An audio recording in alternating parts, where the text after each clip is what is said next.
Hi folks, Nella here with Nagisa, and yes, we are wearing matching ribbons today. So this is a prompt response to Positively Thrifty, and her prompt is about the stories we have about our dolls. Her question is, do we have titles for them? If so, what are they? How do we come up with them? What do they mean? So, as basically any of you know that have been following my videos for any length of time, I have a lot of stories. And to keep everything more or less organized, I have titles for all of them. But they're pretty much just working titles.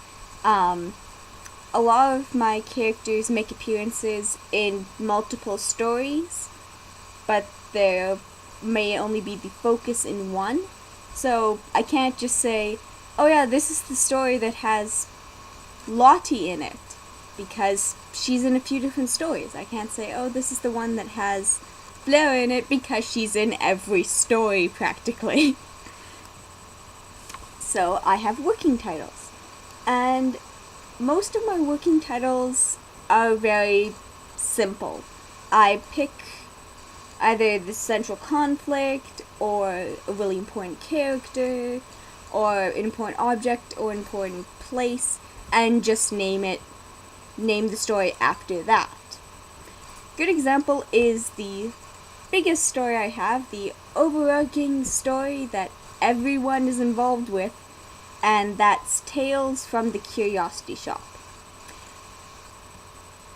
Of course, the central location for all of their stories being the Curiosity Shop. All of the stories in that happen at the Curiosity Shop. I called it Tales from the Curiosity Shop because it's actually currently organized as kind of a collection of short stories. There is an ongoing plot, sort of, but it's kind of like you get a little bit here, a little bit there. So it's much more kind of a series of interconnected short stories than this great novel. So, Tales from the Curiosity Shop. It sounds like a good kind of anthology name. Secondly is The Changeling, and that is the story of Fleur. It is actually a story that she's the main character in, and Drew and Finn are both in that story. In that case, I just picked one of the important things in that story, which is the Changeling, aka Fleur. Really simple title. The next title is actually a lot more thought out, and it's Lies Told to Children, or Lies to Children for short, which is Alwyn's story. And that one actually has a thought out, in-depth reason behind it, because I wrote part of the story for NaNoWriMo, and I really want to have a title that made sense and was actually had some significance behind it. And the significance is that Lies Told to Children is a concept that Terry Pratchett wrote about in The Science of Discworld. And it's actually, if you've ever had to explain science to either a child, a younger student, or someone who doesn't need the super in-depth information for their own job, then you have told a lie. Then you have told a lie to a child.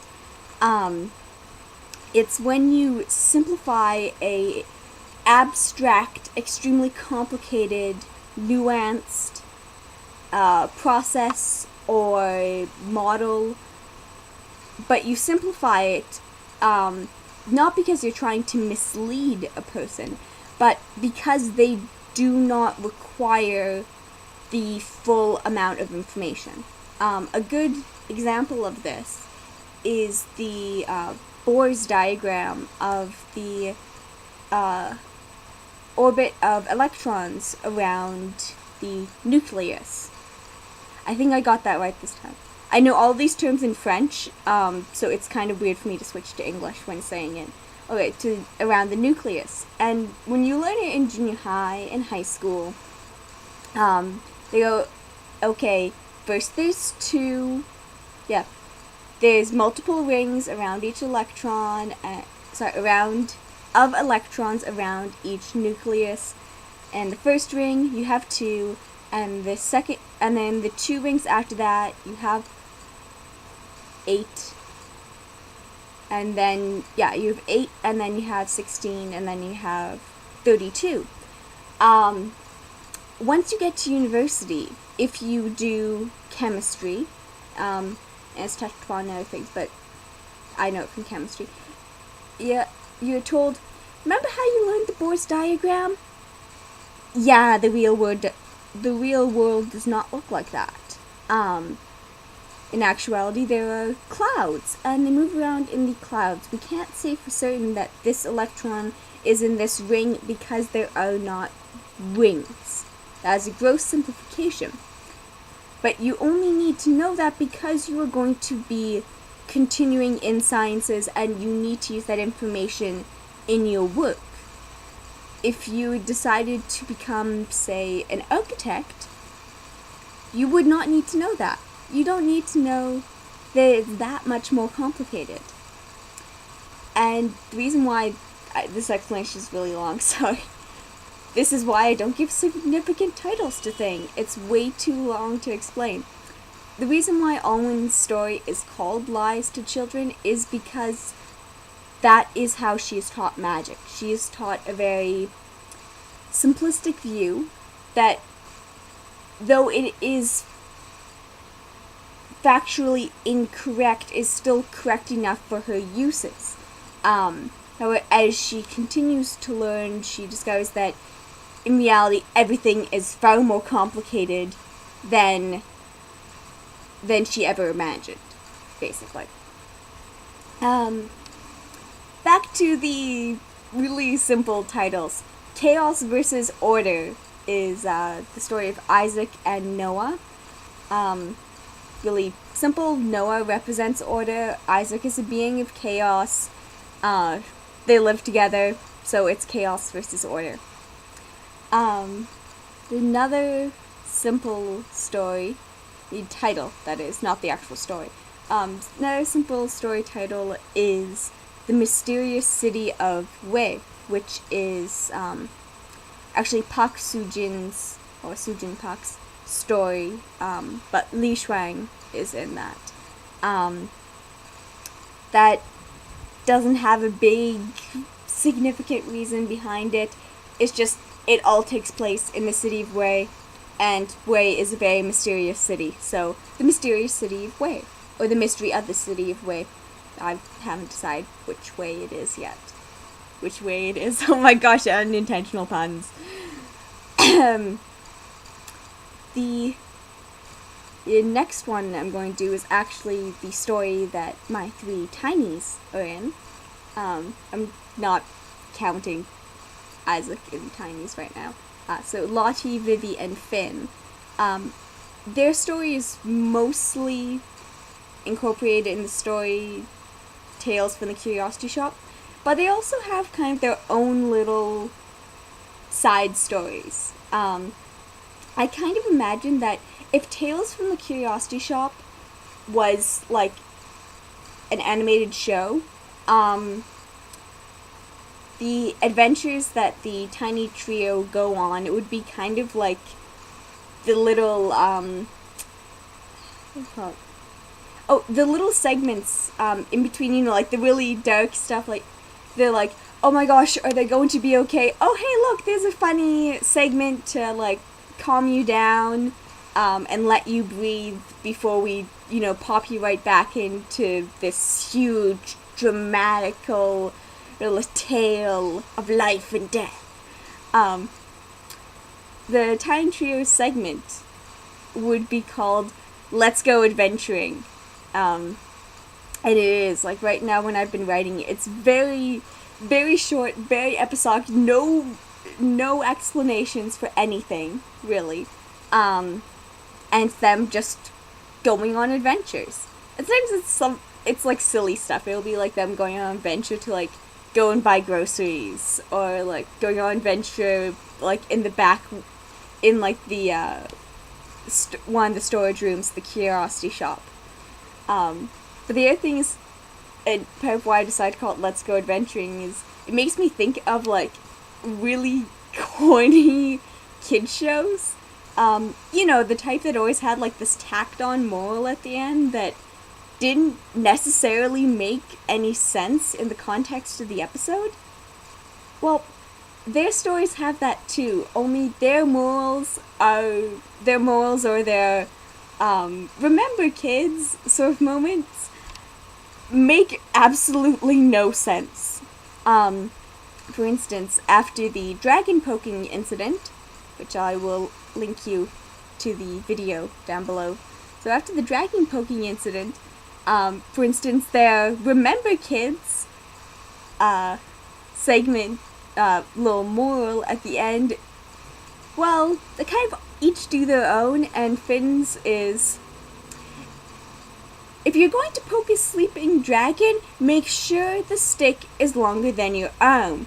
And then Lottie jumps in and goes, that way, if the dragon starts breathing fire, you can roast marshmallows. And then Vivi just looks at them and goes, don't poke sleeping dragons. And then they all laugh and the segment ends. So that's the explanation behind why their stories Let's Go Adventuring.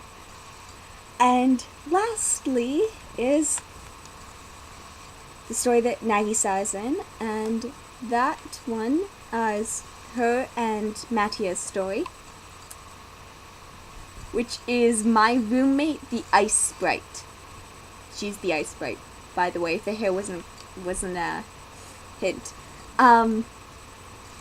And the explanation behind that name is, it makes me think of, like, a sitcom, which, honestly, or like a slice of life anime sort of thing, which actually is what their story, a lot of the time when I write it, actually sounds a lot like. It's a very bizarre situation, but Maddie's kind of still trying to live a normal life, even though she has an Ice Sprite as a roommate that no one knows about. They all just think that Nagisa is from, like, the big city somewhere. So all of the weird things she does is always explained away as, oh, well, they do it differently where she's from. Don't ask where she's from. Or some people do ask Maddie, and she goes, oh, well, she's from... I'm sorry, I got a little something in my throat. And then everyone's too polite to ask her to repeat herself. Clever plan. So yes, that's the stories I have. Quick rundown. So they either are very simple and make a lot of sense in context. They're placeholder names, like Tales from the Curiosity Shop, The Changeling, Chaos versus Order. Actually, that's the main three. Oh, The Mysterious City of Wei.